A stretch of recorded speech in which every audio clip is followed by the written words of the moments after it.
Bonjour à tous et bienvenue à cette nouvelle édition de la revue de la presse camerounaise. Et le périple de ce matin, nous le démarrons avec l'hebdomadaire confidentiel qui s'intéresse au litige foncier à Colbon, Cam.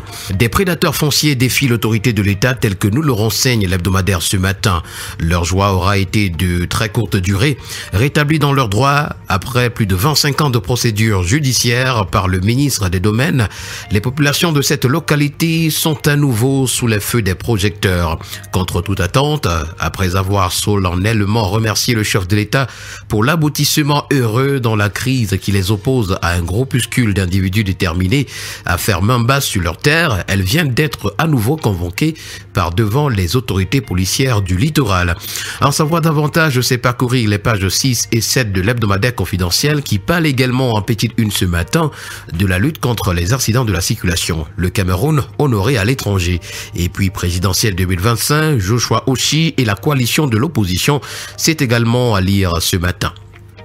Le quotidien L'Info à chaud pour sa part revient sur l'installation des responsables du RDPC pour la région de l'Est. Ce sont des étudiants de ce côté-là qui réclament leurs 2000 francs CFA. De quoi est-ce qu'il en retourne? En savoir davantage, c'est lire la page 2 du journal. Et pour avoir voulu installer le comité de base du PCRN à Petit Zambie, 2 militants du PCRN gardés à vue à la brigade. Le quotidien Infomatin, pour sa part, parle du projet hydroélectrique de Nattigal ce matin comme un modèle de partenariat public-privé valorisé à Washington. Et nous avons également ce matin le quotidien d'information républicaine Le Drapeau qui en parle lorsqu'il titre « Barrage de Nattigal, modèle camerounais salué à Washington ». Le 21 avril, de ce côté, le ministre camerounais de l'eau et de l'énergie a présenté le projet hydroélectrique de Nattigal lors d'une table ronde sur les meilleures réussites en matière de partenariat public-privé dans le secteur énergétique africain. Ce matin, le tri-hebdomadaire La Météo parle de gaz, de pétrole liquéfié. La construction du centre amplisseur des Bolova est lancée. C'est au nom du Premier ministre, chef du gouvernement Joseph John Gouté, que le ministre du Commerce, Luc Magloire Baga Tangana, a ce 22 avril, dans le chef-lieu de la région du Sud, procédé donc à la pose de la première pierre en droit de ligne des prescriptions du chef de l'État, Paul Biya. Avec le quotidien régional d'information du Nord Cameroun, l'œil du Sahel de Guibaï Gatama ce matin, on s'en va dans le maillot de Sanaga où 149 ménages ont été déplacés en 7 jours à cause de Boko Haram. C'est une information à retrouver à la page 3 ce matin. Le quotidien Le Citoyen, pour sa part, parle de ville propre. L'heure de la propreté a sonné. D'après le journal, la ministre de l'Habitat et du Développement urbain, Célestine Kétia-Cortez, lance un appel à l'Union pour construire des villes saines et propres après des états généraux sur la gestion des déchets urbains. C'est à retrouver donc ce matin amplement cette information à la page 5. L'hebdomadaire Sans Détour qui en parle également ce matin titre « États généraux sur la gestion des ressources en déchets urbains. Faire des ordures une opportunité et une richesse pour le développement. » Les contours et les enjeux de l'événement prévu à Yaoundé les 6 et 7 mai ont été déclinés par Madame le ministre de l'Habitat et du Développement urbain, Célestine Kétia-Cortez, au cours d'un point de presse livré donc le 22 avril dans son département ministériel en présence de son homologue en charge de la décentralisation et du développement local. Nous parlons ce matin de communes, communautés urbaines et régions avec le quotidien Capitaux Public Cameroun Tribune. L'avenir est dans la digitalisation, voilà le titre qui nous est présenté ce matin. Pour aborder la question, un atelier national sur la modernisation des CTD a été ouvert hier au nom du président de la République par le Premier ministre, chef du gouvernement Joseph John Gouté. Le bi-hebdomadaire L'Indépendant, dans sa sortie de ce jour, parle du Grand Nord, le front de rupture, c'est le titre qui est à retrouver. Baptisé partisan du changement du Grand Nord, la plateforme regroupant élus, universitaires et figures de la société civile a déjà réuni plus de 200 signatures autour d'un appel républicain avec pour objectif de soutenir une candidature de rupture porteuse d'un véritable espoir pour les Camerounais, qu'elles viennent ou non du Grand Nord. C'est à retrouver en page 3 ce matin. Mutation, le quotidien est un kiosque également ce matin. Il nous fait savoir que la crise plane toujours à la CEMAC.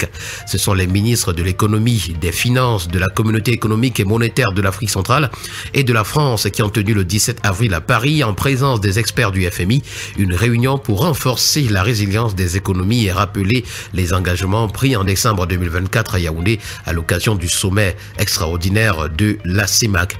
En petite une ce matin, grève des enseignants, les syndicats promettent la vitesse supérieure et puis Douala Clean City. Le maire honore 500 femmes. En savoir davantage, je sais pas courir les colonnes du quotidien Mutation.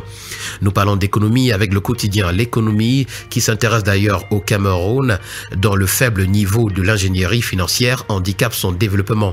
Babi Sakana, ingénieur financier, fait des propositions de réforme dans une lettre adressée à Paul Biya, président de la République.